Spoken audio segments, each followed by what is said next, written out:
Okay, we're going to stick with Danielle Smith here. This one's from Nicole. Your Danielle Smith clips make me want to move to Alberta. I'm a teacher, and her plan for specialized classes for students with special needs makes so much more sense. I had 3 students with autism in my grade 1 class and only 1 EA. 2 were nonverbal and needed diaper changes. Wow. My EA also had a 1-hour break, leaving me alone with them and 16 other students. It was impossible to teach everyone. Teachers are expected to plan, assess all the students, but we don't get proper training for special needs education, and every child is different. My school has 2 contained classes for high needs students, but most regular classes still have about 3 students with special needs who don't qualify for those programs. It causes constant disruption, and honestly, those students aren't getting the education they deserve. I'm real conflicted on this one, Anna, but I've heard from a lot of people. In fact, you're probably going to see more DMs, and you can paraphrase a bunch of them if you need to, because they're all saying the same thing. Yeah. I got messages from teachers in Ontario, Alberta, British Columbia, and just yesterday I got a couple from Atlantic Canada as well. Not one teacher has said what Alberta wants to do is a bad idea. Not one of them. Teachers want to teach. It's a vocation for a lot of people. The problem is they're saddled with a whole bunch of baggage. You know, you can go in there as a teacher with the best of intentions, and you're going to teach this class how to read and write and do math and understand concepts and the whole 9 yards. But you got a handful of students in the room that are extremely high needs, and they need another adult in the room. Sometimes it's a 1-to-1 ratio. It's insane how many more education workers we need now than we even needed 5 or 10 years ago, because the amount of kids that are coming into the schools with very high and unique needs is staggering. I don't know where we're going to find enough EAs for this. I really don't. It seems like we're losing the battle here. What Alberta's going to do is basically a modern day segregation. If you're one of those high needs students, you'll go to the high needs room. Your classes will be taught there. And you won't be having violent outbursts where classes need to be cleared and because you're throwing a desk and all that other sort of stuff. This sort of thing happens every day. Teachers won't be being assaulted like they are.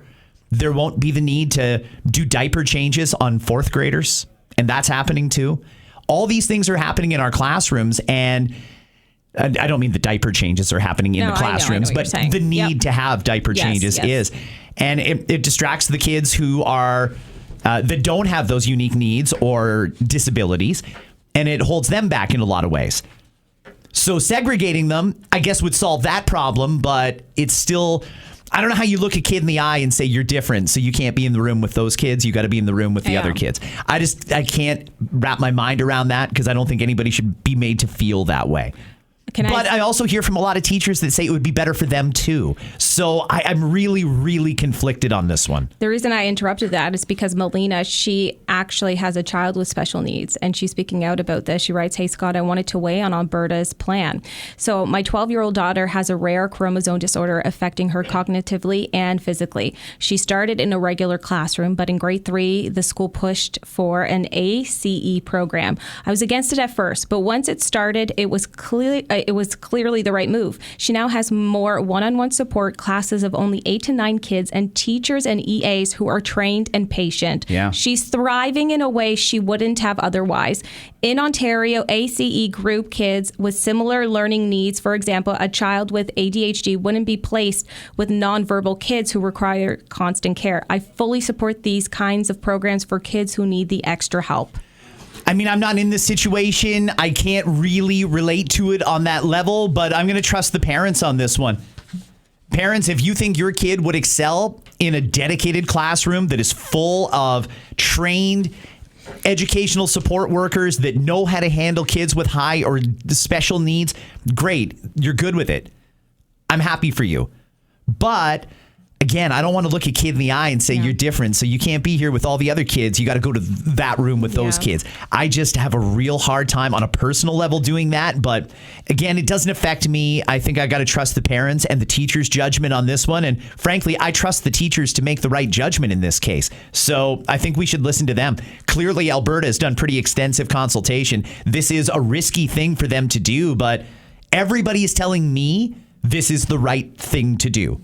So I'm going to side with the majority on this one. Everybody tells me this is smart and this is what's needed, so I'll get behind it. I just really hope that we do it in the most compassionate of ways. All right. Well, Eddie says, hey, Scott, we've spoken a few times. I'm really happy your podcast is doing well. I listen every day and enjoy your political takes, even when I don't fully agree. So he's talking about segregated classrooms and the need to come back ASAP because my wife has taught for over 20 years. I hear constant stories about high need kids destroying classrooms while everyone else gets evacuated for safety. Here's how I see it. In a class of 20, there are about 5 kids who need extra help, 10 who are average, 3 who are advanced, and 2 to 3 who are violent, aggressive, or need constant one-on-one support. How fair is it that those 2 to 3 students take up 80% of the teacher's time while the other 18 lose out on the attention and learning they deserve? Okay, I hear what you're saying, but how fair is it that those other 27 kids have got not a care in the world, everything is great for them, the other 3 kids, the ones that are all disruptive and causing problems, were born the way they were? Yeah. How fair is that? Exactly. That's what I'm thinking about here, guys. And listen, I think that this is the way it's going to go. I think in Alberta, they're going to do it and it's probably going to work. And once it's done, people are going to look back and say, wow, why didn't we do that sooner? I think that's the way it's going to go. I just insist that we do this with the utmost compassion and respect and dignity because these kids didn't ask for that. They didn't ask to be born that way. And their parents didn't either. You know what? If you talk to a parent and say, hey, would you rather a kid that's totally quote unquote normal, or do you want a kid who's got really unique high needs and is going to require assistance being toileted and all these other issues? We all know what they're going to say, but that's not the hand they were dealt, and they're doing their best, and they want to make sure that their kid feels normal and gets treated equally. And that's what we should all want. That's why when we do this, it's got to be done the right way. You know what I mean? I do know what you mean because one of my best friends, her son is 16, who's nonverbal, assessed no more than a 2-year-old, wears diapers. And yeah, it's hard every single day for her, but not just her, for him too. And she wants him to have the best life as possible and wants to be treated the same, although he is different. So I understand. As long as it's done properly, people are consulted. Yeah. Compassion, dignity, and practical. Those are the 3 factors that we should be thinking about here. Yes. Okay, let's go on to SAPs. So the PM leaving during a before questioning period. Shouldn't the Mr. Speaker, someone in the neutral setting, call him out? I don't understand how that's allowed in a democracy government. To me, that's straight up neglecting his job and the country. He's clearly not fit to do all aspects of his job clearly. Mark Carney doesn't have any interest in being the Prime Minister of Canada. He wants to be the King of Canada or the CEO of Canada. He's talking about the fact that twice this week, Mark Carney got up in the middle of question period and just left. I've had enough of this. I'm out of here. One of them, he said, I've got to get to the meeting with the Assembly of First Nations Chiefs. That was 90 minutes later, and the meeting was across the street. You didn't need to leave in the middle of question period. One of the few things that we still got in this country to prove that we're a democracy is the fact that the opposition can question the government. If the government doesn't want to sit and be questioned, or they refuse to answer the questions from the opposition, we're not a democracy anymore. Democracy isn't just the one time every 4 years we get to vote. The government has to be accountable, and they're not. And Mark Carney, he doesn't just not want to be accountable. He shows open disdain for accountability because he's never had to do that. Think about all the times I've questioned the governor of the Bank of Canada about his reckless decisions when it comes to raising interest rates. Doug Ford has done it too. Questioned Tiff Macklem, that son of a bitch. And what happens? Everybody on the left starts screaming, don't you dare make the governor of the Bank of Canada accountable. That's not a political thing. Politicians shouldn't question these people. So Mark Carney has lived in a life for years where politicians were actively campaigning, don't you dare make that guy accountable. Don't make him answer questions. He's the king of the bank and he can do whatever he wants. Now he comes into this situation where he's got to collaborate with 330 plus other people and he doesn't like it. Well, I'm not surprised. He's never been exposed to it. He's been a boss his entire life. He's been a CEO and a governor of the Bank of Canada and all the other nonsense that he's into that you guys don't know about yet. I'm not surprised he doesn't like it, but it doesn't mean it's okay. He doesn't get a pass to not answer questions. Can anybody force him to? There's 2 people that can. The Speaker of the House could censure him. Not that that means anything. Or the Governor General could fire him. Will the Governor General show any balls? Maybe that's the wrong word for her, but no, she's not going to because there's some questionable stuff going on with Mary Simon there too. Anyway, let's go on. Okay. Chris says, hey, I have a question about the speeches by Don Davies and Pierre Poilievre at the dinner. How can They were so funny, but did you hear them? Yeah, I did. They were really funny, actually. I didn't know they had it in them, but they did. So Chris wants to know, how can they all joke and laugh about scandals and things that they're doing that we all know are true, but they deny it all in the House of Commons? Anybody know?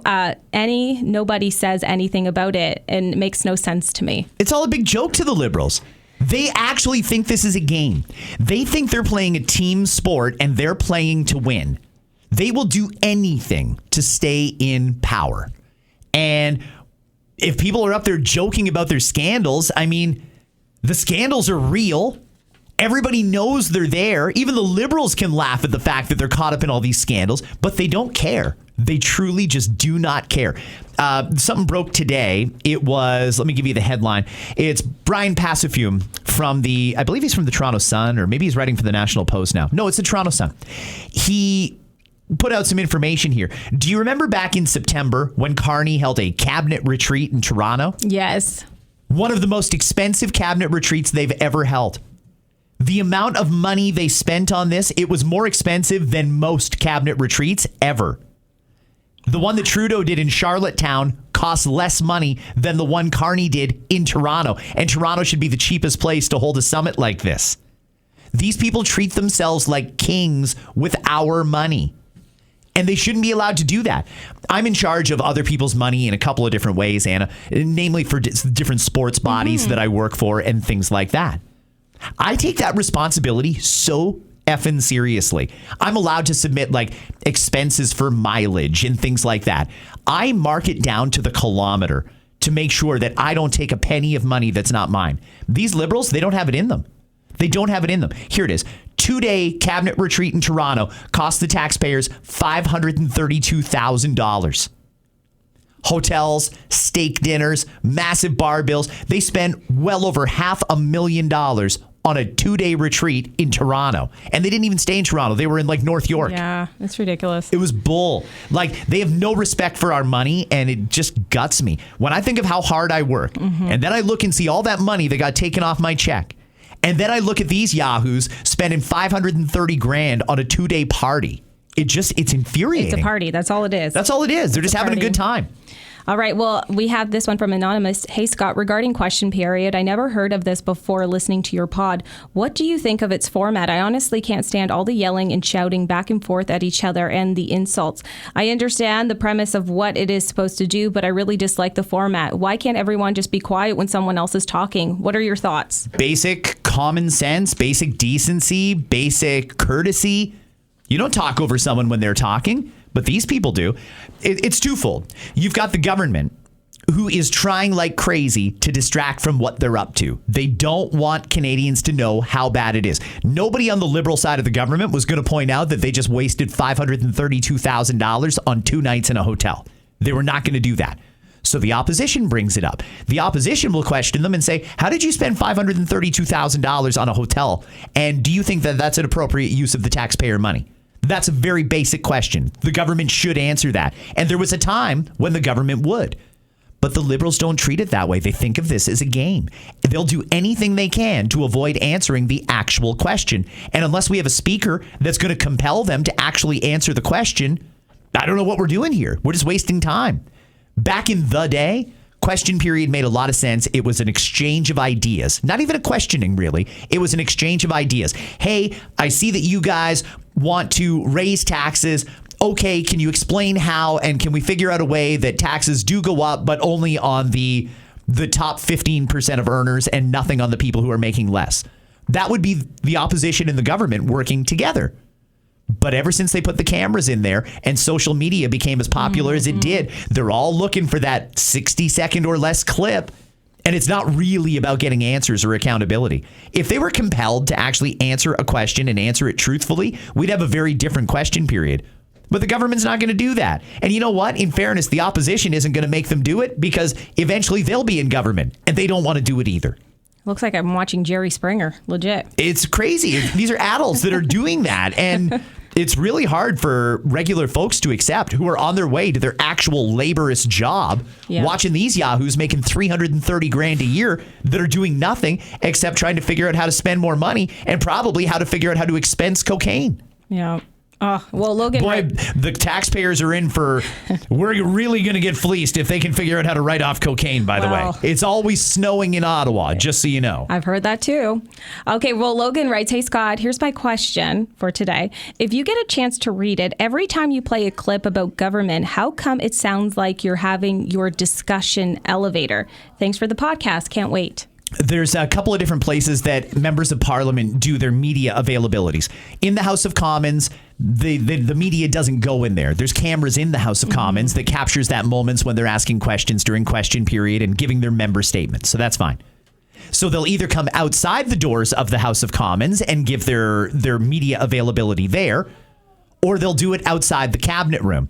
There's elevators everywhere, and for whatever reason, in the same way that Donald Trump likes to do media availabilities outside airplanes, so it's really hard to hear him, our politicians do it in front of elevators and in crowded hallways. And some politicians will come down the hall totally oblivious to the fact that one of their colleagues is doing a one-on-one with a media outlet, and they're talking away, singing songs, and they don't care. It's a very noisy setting, but in a way, I think the politicians kind of like it like that. They don't want perfect audio out there of them saying something stupid. So in a lot of ways, it's intentional. It's just the way it is. Parliament's a noisy place. Man, politicians weren't ready for social media and clips to go viral. No, they weren't. Honestly. They're getting used to it, though. You can tell they're really liking it. Some of them do a real good job with their social media accounts, making the other side look stupid. Yeah. Okay, so this is from Dominic. Hey, Scott, I know you talk a lot about Canada's immigration problems, and I agree there's an issue. But at my workplace, I hired several international students about 2 years ago, and they're still with me. I was talking with one about his permit. He had to leave night shift because it was a Tier 3 job, and he needed a Tier 1 or 2 role to stay in Canada. He's now in our administration department, which counts as Tier 2. I asked him how hard it is for international students to come to Canada now, and he said it's almost impossible. They actually check applications and deny most of them. Thought you'd find that interesting. Well, and this is part of the problem, too. I don't understand why we went all in on capping the international student protocol. It's amazing how many post-secondary institutions in this country, Anna, are really, really struggling because they were treating international students like a cash cow. That was their golden goose. They were making a ton of money off these kids. And then they realized, well, a lot of this is fraudulent. Like, some of these people are signing up to go and take a course at whatever college, and they don't even show up for school. They just used it as a means to get into the country. And they had a study permit to do it. And nobody was cross-referencing to see if you came here to go to a school, did you actually go to the school? Yeah. And after you graduate, did you leave? A lot of people came here expecting either that the study permit was just to get them in the country and allow them to work, or this would be a path to citizenship. And it should be neither. If you're living in, I don't know, Belize, and you want to be educated at a Canadian university, great. Come, go, get your degree, and then piss off. You have no right to stay here after you get that degree. Now, if you can contribute in a meaningful way to our society, if you've learned some skill that we happen to need here in Canada, then we can talk. But it's not an automatic because you took graphic design at Conestoga College that you get citizenship in Canada. Like, get the hell out of here. They went too hard on it, I think. I don't think we needed to cap the international students as much as we did. We needed to cap the amount of people coming here for other reasons. And that's the one where they've left the taps wide open. All right. Well, Wanda says, just listening to Friday's DMs, and I have to agree with the lady who had just given birth and the immigrants. I work for an OB-GYN, and while they come early enough, they have to have a $5,000 payment and a $10,000 payment that has to be paid. But we get tons of calls from people wanting an ASAP appointment so they can give birth. So they're trying to get around that system. Hey, you know what? I mean, it's an interesting loophole, right? You know, you could give birth in whatever hospital in the country you live in, or you can come to Canada and get premium service from highly skilled doctors and nurses in state-of-the-art hospitals, and chances are you're going to get Canadian citizenship out of it. Your kids certainly will. So there's no downside to doing it. If it costs you $5,000 and you've got $5,000, yeah, I don't know why you wouldn't. Or just book a vacation. Fly to the States and drive over in Buffalo. Nobody's checking to see how pregnant you are. All you have to do is give birth on Canadian soil, and the kid's a Canadian, and you have a claim to Canadian citizenship because of that. People are trying it, and I don't blame them for doing it. Once they're a Canadian citizen, they can fleece the taxpayers their entire lives. Some of them don't even live here full time. I'm aware of someone, and maybe I shouldn't tell this story because it could implicate somebody. It's somebody who comes up here from the Caribbean. They live in the Caribbean. They come up here, collect their checks. They touch Canadian soil. Their kid goes to school for a couple of days. And then they pull them right back out again and go back to their home country. And the checks get mailed to them in the Caribbean from the Canadian government. I'm sickened. It's sick. But they're abusing the system. They don't want to be here. They just figured out that if you just say you're Canadian and enroll your kid in a Canadian school, the government is going to give you everything that all other Canadians get, whether you live here or not. It's craziness. Okay. That, by the way, that's a real Coles Notes version of that story. If I told you the whole story, you'd be outraged. Okay, let's not then.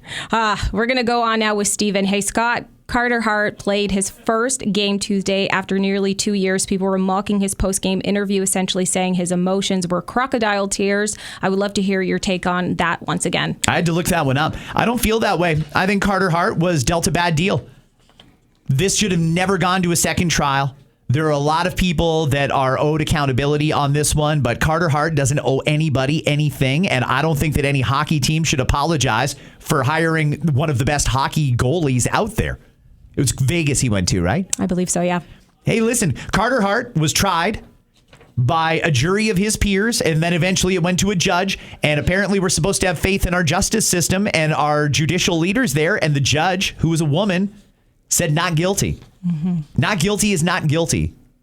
I don't understand why anyone has a problem with this. You can feel however you want to feel about what might have happened in that hotel room, but at the end of the day, there's only 6 people that know. I know. And frankly, the victim, quote unquote, EM, is that what we call her still? Yes, that's what we were saying, yep. I mean, she got paid off. She got a lot of money from the initial case. She didn't even ask for this to be relitigated in court. I don't know why we did this to these guys. Yeah, and to her, it was a lot of trauma. And to her, too. I don't know why we re-victimized a woman just to, for whatever reason. Carter Hart was found not guilty, and he deserves to play again in the NHL. If you think, well, I think the court got it wrong, you're welcome to feel that way, but the judge is the final say on this, and the judge said not guilty. That's all there is to it. Well, Connor wants to know, hey, Scott, have you watched the Scott Combs P. Diddy documentary on Netflix? If so, is it good? What are your thoughts? And if you haven't, are you planning to watch it? Like usual, love the pod, listen daily. Thank you. I did watch the first 2 episodes, and so far, a couple of takeaways. The documentary it's Sean Combs' The Reckoning. Yeah. First 2 episodes are slow. Like, if you want to watch this docuseries to try and figure out what Diddy did to land him in jail, it's going to be at least halfway through the series before you start to find that out. Mm-hmm. The first 2 episodes, and again, those are the only 2 I've watched, full of good footage. Stuff that I had never seen before. Conversations and interactions between Tupac and Notorious B.I.G. Things like that. I did not know that back in the day, Diddy and Rick Ross. Was it Rick Ross? No, it was... who's the other one? Suge Knight. Yeah. I didn't know that they were boys. They were staying at each other's houses when one visited the West or the other visited the East. But then there was a big falling out. The first 2 episodes are setting the tone, I think. I'm told the second 2 episodes are the ones you're looking for if you just want to know the salacious stuff that Diddy did. I've watched all of them. Oh, you have now? I did. I watched them all, and... I was ready to give up after the first 2 episodes. Don't give up. People convinced me, no. The second 2 episodes are where you get into the stuff that you're looking for. But that doesn't mean you shouldn't watch the first 2, because it's full of good info and footage. It's just that's not why I was watching the series. I didn't need a 4-hour documentary on Diddy. I just want to know what he did. Yeah, well, and that's it. They're really trying to give you the perspective where he came from, how he got started, and where he is now. And he thinks he's bigger than Jesus. It's just the way that the format and the documentary is presented, and people were starstruck, even in the jurors, and you will see that for yourself. And it's really sad. He did not get what he deserved. He deserved a harsher punishment. So power, money, connections, it really does help you. I'm going to watch those second 2 episodes And let this us know. weekend. Okay. So next up, we have the 407. Luca, hey, Scott, recently I made a mistake and hopped on the 407 on my way to Oakville. I was on for 6.8 kilometers and quickly got off. Keep in mind, it was completely empty and I got charged $16.99. The processing fees are ridiculous. We need to buy back the 407. Always tuning in. Spotify can verify that too with 8,719 minutes of podcast listening. Love that. Yeah. In the 8,000 club. That's Yeah. great. I don't know why we haven't done this yet. I have to think something is going on. I have to think something is happening behind the scenes. I believe Doug Ford when he says he cares about the people and making life more affordable. This is a no-brainer. A no-brainer. It takes 0 brain cells to figure out that this is the best path forward. If it costs our economy $56 billion a year in lost productivity, and all reasonable estimates are it would only cost $43 billion to buy back the 407. I know the government doesn't want to spend that money, but it needs to be done, and we need to free up the highway space. You know, they'll say crazy things like, well, you know, if we just let all the cars on the 407, it'll soon be at capacity too. Okay, but then they're not on the 401. You can't have 90% of the cars trying to get down one road because the highway, which could alleviate some of that, is only affordable for the top 10%. It's nonsense. Buy back the highway. Just do it. It needs to be done. Whoever does it is going to be a hero. Yes. They're going to take criticism from rich people.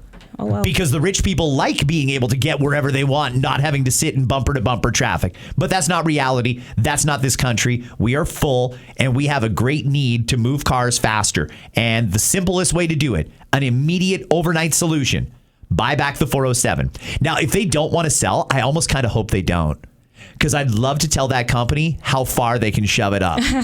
And they have been fleecing Ontarians for years. If they were just running a regular, normal toll, like in the States, their tolls it's fractions of a penny per kilometer. Makes sense. That makes sense. Yeah, there's a cost to using it, and we use that money to upgrade the highway from time to time. That's all fine. Sense. Yep. The 407 seems to think their goal is to make it so unaffordable that it's always open, it's always flowing, because they charge so much money that only rich people can afford to do it. It's completely preposterous. No other thing in our society runs that way. That's run by the government, and this should be one of them. Taxpayers built that highway. We should right the wrong and take it back. And that's not a shot at Mike Harris. Back in the day, I remember that. I lived through it. $3 billion for a highway seemed like a good idea at the time. Like, oh my God, that's a lot of money. Now $3 billion's a piss in the ocean. Governments throw around billions like they used to throw around millions. So it's just got to be done. And I do think Doug Ford will eventually do the right thing and get that highway back. I think he'll do it. It's just a matter of how long is he going to make people suffer until he does. All right, these next two are very similar, okay? So it's from Andy. Hey, Scott, I understand your point, but hope Pierre makes it through. I was listening to today's podcast and thinking the same as the Canadian Joe Rogan comment. If you focus your podcast to include video like you mentioned you were going to set up in the beginning of this new podcast in your basement before Light 92 came up, you definitely can be bigger influencer, media presence, and I don't think you realize how calming and assuring your voice comes across when discussing difficult and hard to understand topics. You alone would reach those seniors the PC need to turn around. Also, the point of a video, I do on occasion listen on YouTube. You get one number higher as those numbers are very poor on that platform. Yeah, I mean, I don't go out of my way to promote YouTube because it doesn't really help out my numbers. So it's there if anybody wants to listen on YouTube, but I don't promote that. Okay, and then Raph says, by the way, just going to give you a few motivational, inspirational feedback, whatever you want to call it. In the old After 9, you really hit a nerve when you started doing Solo Scott. Ever since then, I knew you were going to go full solo time because you hit a nerve without realizing it for thousands of people. I've heard others suggest about the video component, and just like I knew you were going to be great, it was just a matter of time on Solo Scott.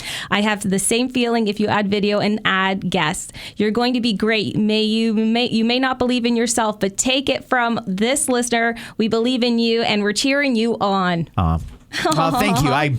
You know what? There is a certain level of truth to that. I don't talk about it very often, but yeah, there is a bit of self-doubt there. And I'm not comfortable on camera. I never have been. I've always been behind the microphone, not behind the camera. It's the exact opposite of you, Anna. You're very comfortable in front of the camera. Yeah, I am. It's funny, but with the microphone, it switches things up definitely, because I spent most of my career in front of a TV camera. Yeah, but you'd be great, and you always look the part too, and it's a good combination of everything. I think you'd rock it. Me right now, radio Anna, behind the mic Anna, does not belong on TV camera. Yeah. You do. You look great all the time. Thank you. I hear you guys. I know that there is a demand out there for video. And frankly, I also realize that to reach a bigger audience, I have to do the video because people are not sharing just audio clips. The shares come from video clips. And I totally understand that. There's a couple of things that need to fall into place on my end before I can get there. And I had every intention of doing that back last summer. And it wasn't just me being back on FM radio that got in the way. There was a few other things too that in due time, I'll explain it all. So don't worry about that. But for now, it's something that I play around with. I've shot some stuff.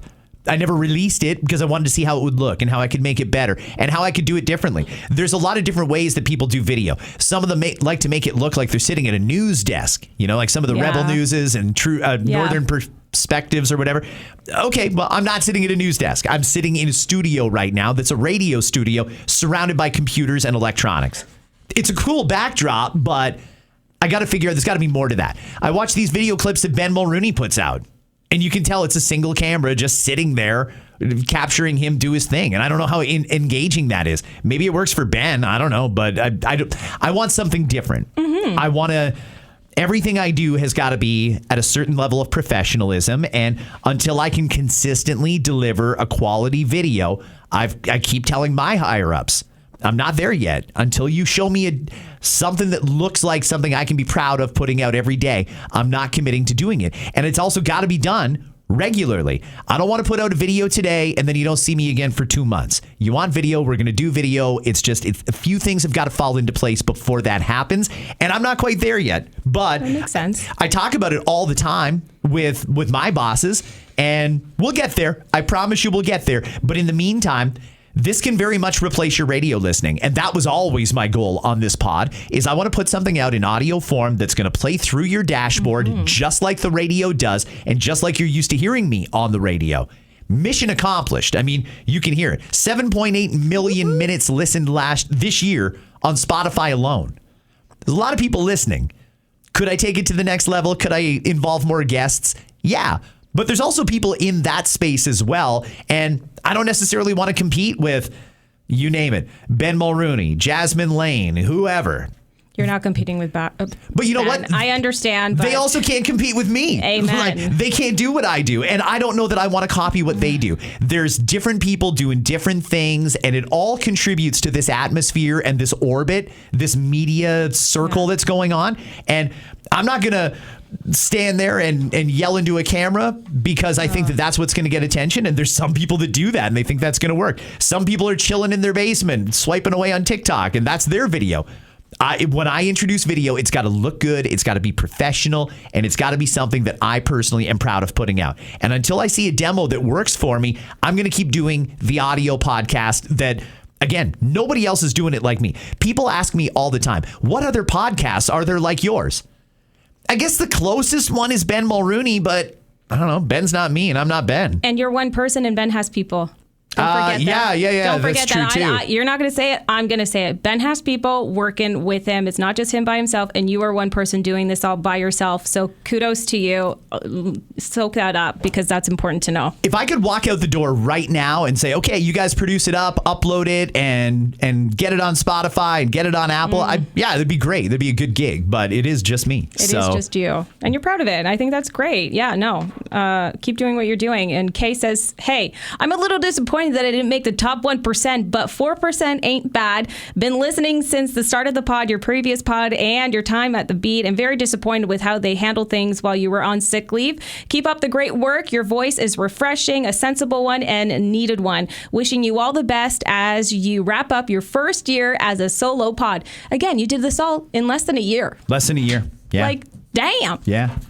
Hey, you know what, though? I mean, it's not just me. There are people, though, that listen to this pod every day that go out of their way to inform others of the pod, to share content, to try and convince people who can't be convinced. Mm-hmm. And I think that that's amazing. Like, they deserve just as much credit. In radio, we call them P1s. Yes. I don't know what I would call them in a podcast form, but the hardcore listeners, the ones with thousands of minutes listened over the last 11 months, it's amazing how many of them have tried.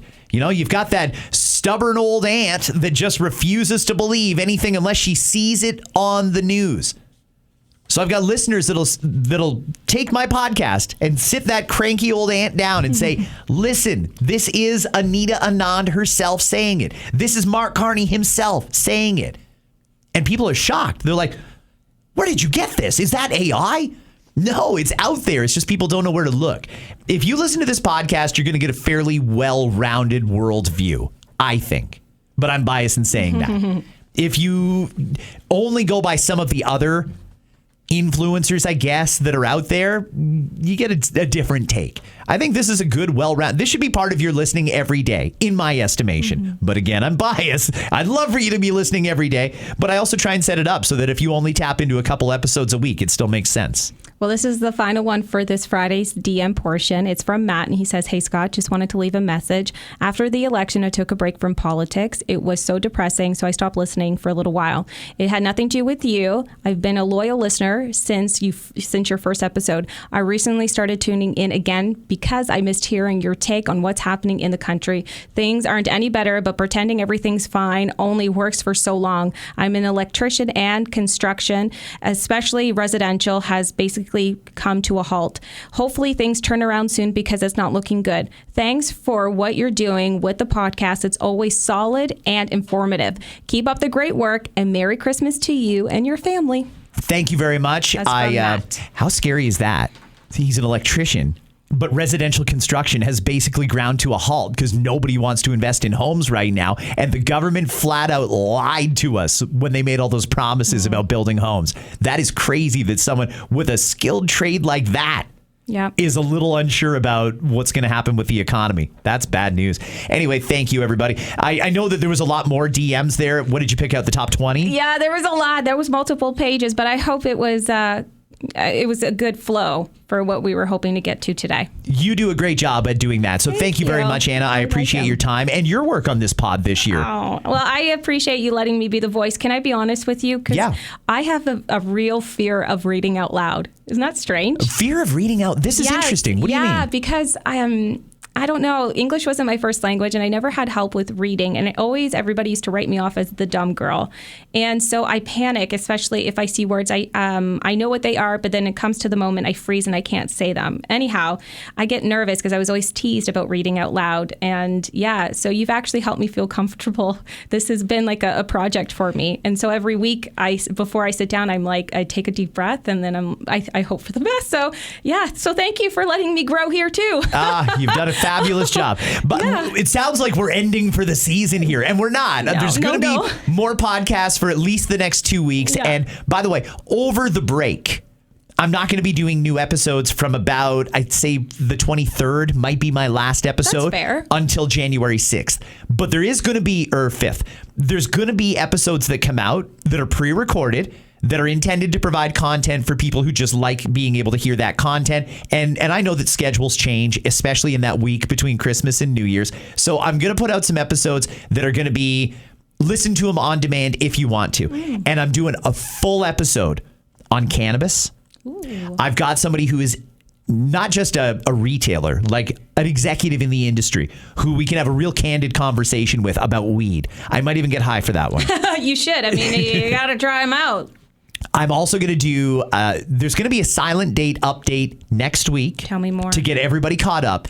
And then over the holidays. Yes. In the type of scandalous and salacious type episode that you would normally see on like a 90 Day Fiancé. Ooh, I love 90 Day. I'm going to do a silent date guy tell all. Shut up. How? Where? You don't know the details yet. I will tell you more in due time. But the tell-all is going to be huge. In fact, that's going to get more Do you down. need a host? Maybe actually. I'm going to get so many people are invested in this guy, and it still shocks him how many people are invested in his story. That's going to be probably the most downloaded episode of the year. That silent date guy tell all. He's just our little train that could and did. Yes, that's a great way to put it. Anna, have a great weekend. Yeah, Thanks a lot for coming in. Thank you. Friends, have a great weekend. Thank you for checking out the Listener DM special. Monday, back with a brand new episode. Have yourselves a great one. And Hey Now is by Pat James and The Whole Truth. Oh.